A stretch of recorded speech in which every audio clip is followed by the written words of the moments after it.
Hi, welcome to Challenging Network News. I'm Matt Gorman, partner at Elixir, and I'm joined by my colleague Amira, and also really pleased to have Shamraz Begum on from NatWest.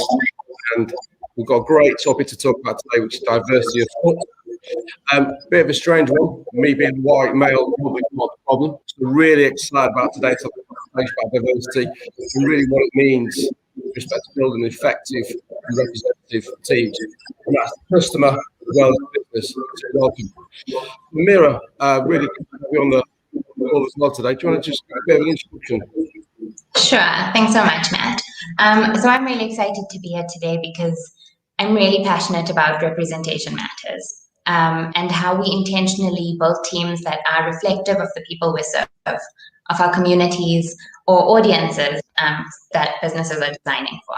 So something I really care about is how we do that internally at Elixir, and also how we support our client base to be able to learn how to do that better in their teams.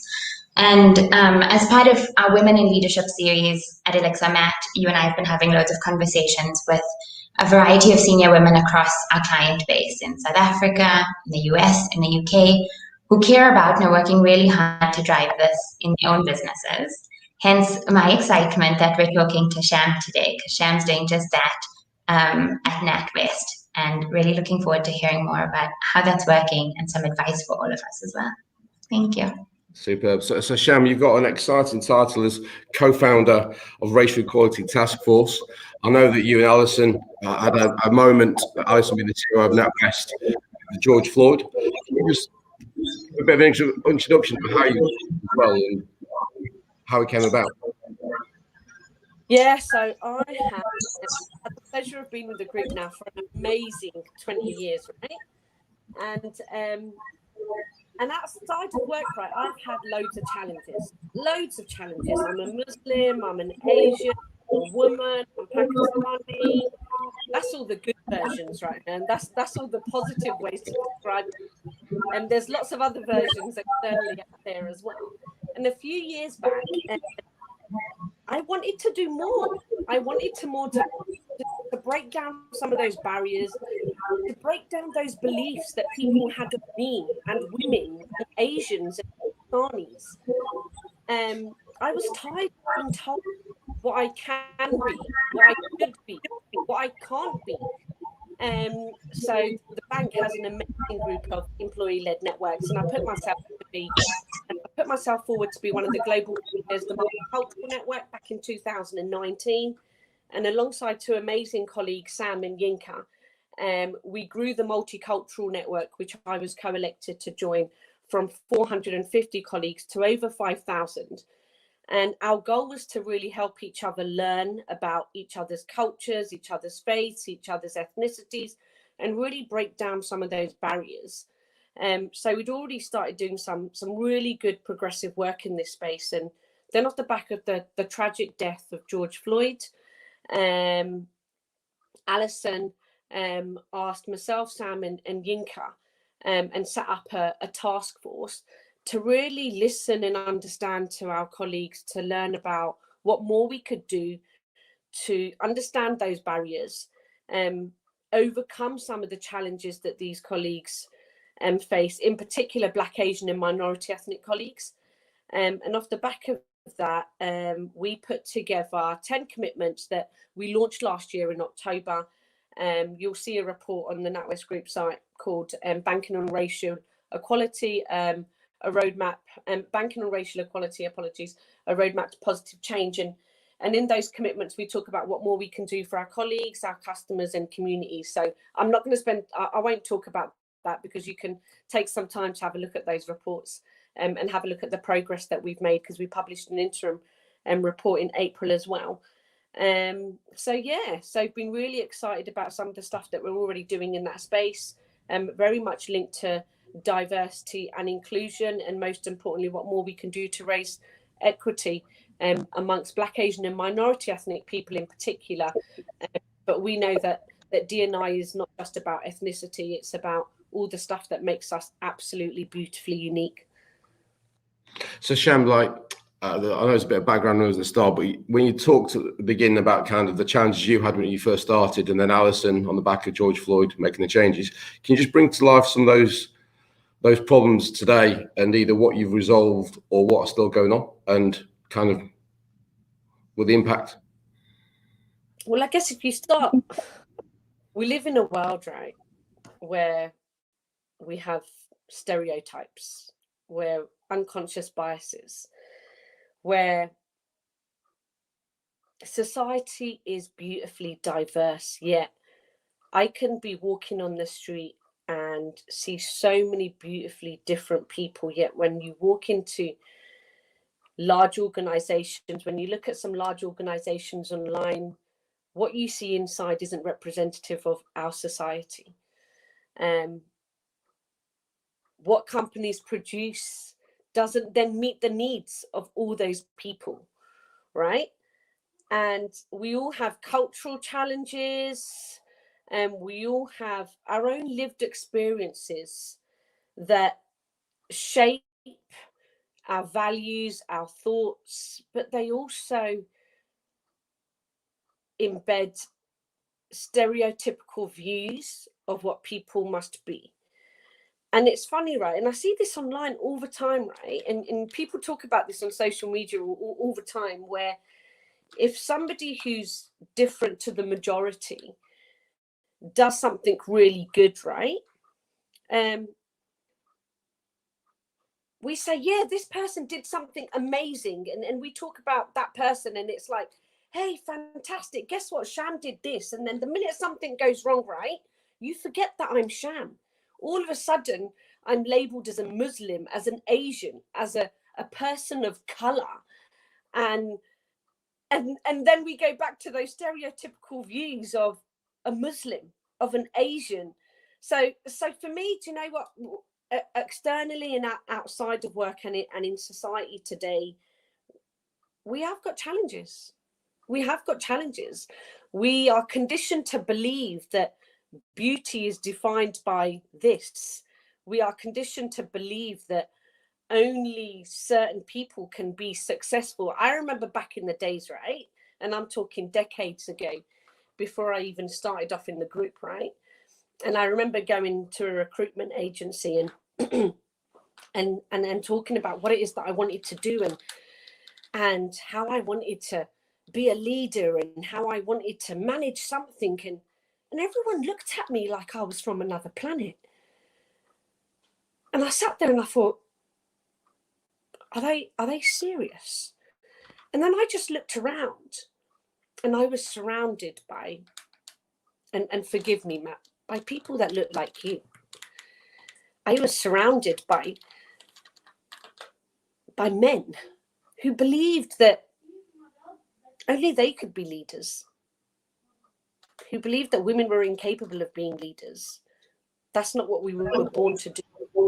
And I guess there's something that lots of people face in everyday life. So, and that's a very long-winded answer to what it is that you initially asked. But you know what? I think there's lots of challenges to talk about, whether it's about gender, whether it's about my faith, whether it's about my ethnicity. But for me, we're all beautifully unique. I am Sham, and that's what I like to be recognized as. Every single time, not as just a woman or an Asian or a Muslim, or that doesn't define me. Sham defines who I am, not my ethnicity or my gender. So like, maybe I am the problem, but I think things have changed, and maybe I'm completely wrong. But you talk about an example years ago when you joined, but like now, has it changed? Is it still loads of white males like me making decisions? What's your view of how things have changed and what's got to happen? Oh, we have progressed, right? Let's absolutely recognize we have definitely progressed. Look at NatWest Group, right? We are run by an amazing female CEO, unheard of, right? How many female CEOs out there? So we are run by an amazing female CEO. We also have really good female representation across the group. Is that everywhere? No. Do we have real representation of people of colour everywhere? No. Are people moving in the right direction? Absolutely, yes. But we've got to acknowledge that we've got, we're making good progress, but and this is everywhere across the UK. We've still got more to do. And Sham, I'm just curious to maybe take it a little bit more personally. You know, you spoke about what it's like about being sort of brown, female, Muslim, and taking up space, you know, in a workplace. I personally, very early in my career, obviously, I'm struggling with the balance between, do you go into a space that you can see needs change and put both your elbows on the table and make an effort to have the difficult conversations and drive the business in a new direction? Or in a space of comfort, look for organizations that feel more comfortable, that, you know, have diversity massively on the agenda. And that plays a huge role, I think, in how people sort of, at least in my generation, are starting to look for jobs and think about jobs. What, in your experience, are kind of the key things to consider there? And I'm asking more from the lens of someone like me or someone like you versus an HR team. Do you know, and I think it's a great question, right? And everyone's got their own personal way of looking and doing at things. But if there's one thing that I've learned is that it's got to be a two-way thing, right? Hey, you've got to be brave. You've got to look for opportunities and create an environment whereby you can absolutely be open and not be afraid to call things out. Do you know what? I think long gone are the days where sometimes you would just deal with it. You just put up with it. But we can't, because if we want to progress and if we want the future, the people of the future, our grandchildren, to not experience some of the stuff that we've experienced, we have to call it out. And for me, that's positive disruption, right? Calling it out, but also looking for ways that you can help people to see things from a different perspective. I totally believe, right, that nobody wakes up in the morning with the intention to upset somebody. Nobody wakes up in the morning with the intention to discriminate against anybody at all, regardless, right, if you're a Mat or not a Mat, right? You don't wake up with that intention. There's lots of things that unconsciously train and condition our brains to think away, and we don't intentionally mean to do what we do. So if we can help people learn, if we can help people to understand more about some of those lived experiences, some of those challenges, we can only help people to overcome them and help them to learn more about what they can do. So I think we absolutely do, because that's what we want. We want to create that space where we learn more about each other and help each other. And I think, do you know what? In society, we do have some amazingly good people who do want to learn, who do want to help each other. And unless we share some of the stuff that is discriminative or biased, then how are we going to grow that inclusive culture? How are we going to help people to do things that increase representation and help us to be more diverse and inclusive, not only in the workplace, but in society as well? But yeah, and I think we've just got to remember that nobody wakes up to intentionally upset somebody. So we've got to make sure that we help each other to learn, but let's just make sure we don't leave that all on the responsibility or on the shoulders of people of color or people with different abilities or whatever personal characteristic that anybody wants to identify themselves. It is not their responsibility to help other people to learn. We can definitely share and we can help, but everybody's got to take it upon themselves to learn and discover what more they can do. And I'll share with you one example. I had this conversation with somebody, right? And they were talking about lots of different people, and you know, it's really challenging, and what do you do? And I asked them this one thing: if your child was born and they did not look like you, would you disown them? No. If your child was born and they spoke slightly different to you, would you disown them? No. If your child was born and they wanted to do something that was totally different or unacceptable in what you believed, would you disown them? No. So how can we disown every beautifully unique person in society?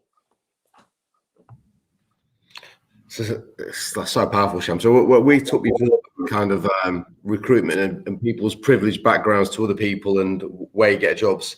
How, like NatWest, for example, how do you change so you can service the right clients and give them the right service? And how do you take that gamble and that to be different and make sure you recruit the right people for the right customer and drive forward? So I'd like to know, I mean, because we talk a lot about kind of, and there's messages coming through and obviously people have the questions, but about the pool of talented women to bring into those C-level roles like Alison and the other people. How does it change? What's got to happen?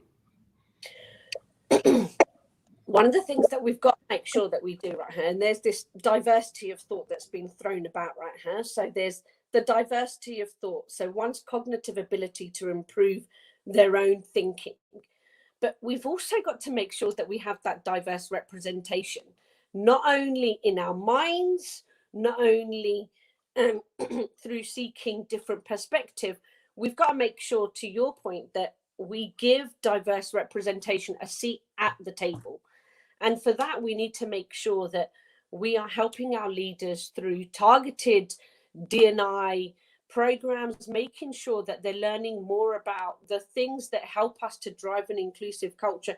But we also need robust recruitment and succession plans. We can't just hope that everyone is going to do it. We need to make sure that we are recruiting in diverse places. We need to make sure that there are strategic goals and ways that we can track that. But we also need to make sure that we measure what it is that we're asking our people to do, and we do simple this sounds really simple, right? But we can't just tell people to go out and do something without sense checking to make sure that they are doing it. So for me, it's that robust plan of making sure that everyone knows what it is that's expected of them, whether that's from recruitment, diverse shortlist, inclusive leadership development programs, and measurable outcomes. And I know some people don't like targets right here, but hey, we've got to have a target so that we know where we're going. And I get that's quite controversial in itself, right? Because technically you should be doing it because it's the right thing to do. But unless we have a target, and forgive me, Matt, right? In my earlier years, right here, we were all about everywhere when we used to, whatever company it was, right here, targets was a big thing, and amongst people like yourselves, you all love targets. But hey ho, targets help us give us direction. So clear targets, clear plans, and making sure that we're asking our people to do things to bring through that representation. It's got to be something that is. I know that's quite vague and quite big, but no, Sham, you've actually preemptively answered a question that we saw came through on the thread. So I'm just going to read it out to you anyway, and I think it echoes a lot of what you've said already. You can see it come up there on the screen. So it's about diversity quotas in South Africa, which I think you and I have touched on before in terms of racial equity in our various organizations.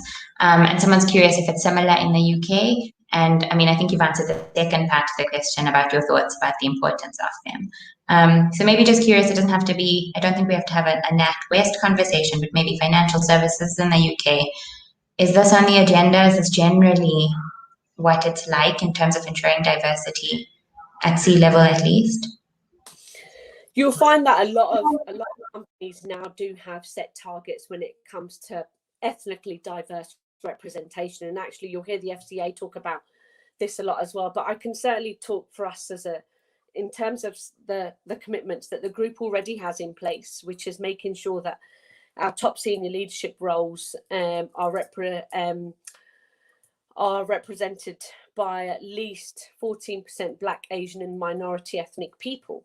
And off the back of the tragic death of George Floyd last year, actually one of the things that we definitely found was this umbrella term BAME was overly used, and actually through the Black Lives Matter movement, we were able to unearth that actually one of the unintended consequences of using the umbrella term BAME was that our Black communities were underrepresented. So off the back of that, we agreed a goal of 3% when it comes to senior leadership roles. So we've got a 14% goal to make sure that 14% of our top senior leadership roles are represented by Black, Asian and minority ethnic, and amongst that 3% of them must be represented by Black colleagues. So we shouldn't be shy to say that. I mean, that's representative of the UK working population, albeit, right, that was the census to 2011, right, a decade ago, and you'd like to think that, you know what, we have grown since then. I've definitely contributed to growing the Asian population, and so has my family. So, but do you know what? Targets help give us direction, but they also help us to understand what UK society is made up of. And Amira, you touched on this earlier on. Everywhere we go, every organisation, for us to be inclusive, right? Because being diverse is one thing, and being inclusive is another. We must be representative of the people that we serve. We must be representative of the place that we live in. Otherwise, how can we say that we're contributing to society? How can we say that we're meeting people's needs if we only focus on meeting the few or the majority? So absolutely, targets absolutely essential. So, Sham, I'm conscious of time, but I want to leave you a thought that personally, knowing working in sales, sometimes you just do anything to hit a target rather than doing the right thing in the right way and values and stuff. So if there's a call to action to teams and leaders out there, what's it? Because targets for me is just a measurement point, but not actually changing anything. And if you bring in the wrong capabilities in, it just ruins the thing. So kind of your targets in NatWest, gotta be honest, I'm really small actually compared to, but what's the call to action you'd want people to do? Do you know what? It's all very well saying that everyone must have X number of people, and they must be, this particular example, right, Black, Asian and minority ethnic people. But where those people are in the organization makes a real difference. And whatever you do has got to be done with absolute authenticity, right? So nobody wants a job because of the color of their skin. Nobody wants a job just because they're seen to be different. They want to develop their skills. They want to improve their capability. But most importantly, they want to make sure that their voices are heard, they are listened to, and they're able to be part of those decision-making tables. And you can start to then see outcomes that meet the needs of all the people in our society today. So you will tell the people, you will be able to differentiate the companies out there that are doing it to hit a number and the companies out there that are doing it because they genuinely want to make a difference. If I employ people that are hugely diverse, but I only produce outcomes that meet a particular demographic of people, then you will know how authentic I am. So I think you've got to do things with absolute authenticity, and the outcomes will prove how authentic that is. I was on an online conference really quickly a couple of weeks ago, and it was something with an external company, right? And they were all sitting there going, yeah, we're amazingly, they had this, what do you call it? This PowerPoint presentation, right? And in this PowerPoint presentation, they had every single ethnically diverse person that you could ever imagine, right? They went to the extreme. They had Black, Asian, minority ethnic. They had Pakistani, Indian, mixed race, everyone. And you're sitting there going, oh my God, this company must be absolutely amazing. Totally excited to be listening to what this organization is doing. And then it was an online forum where they were talking about some of the stuff that they were doing, and then came on a slide to talk about their speakers. And there was this one page, and Matt, forgive me, majority of them looked like majority of them looked like you.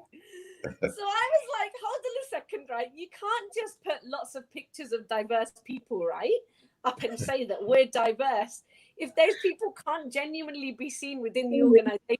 So for me, it's about making sure people, targets will help drive those things that we need to do, right? But you'll know those people that are doing it authentically and those people that are not. So to every leader out there, make sure you're doing it for the right reason. Let's just make sure that when we increase our representation, we increase that representation throughout the organization. Diverse representation will give you diverse outcomes. It's all right to be diverse, but then you need to be inclusive of that diversity as well. Sham, thank you. I'm conscious of time. There's questions coming through, and we'll try and answer the questions afterwards. But as always, Sham, it's great spending time with yourself. Amira as well, thank you for spending the time going through it. Obviously, this is part of a series of inclusivity we're trying to do in Elixir to drive it forward.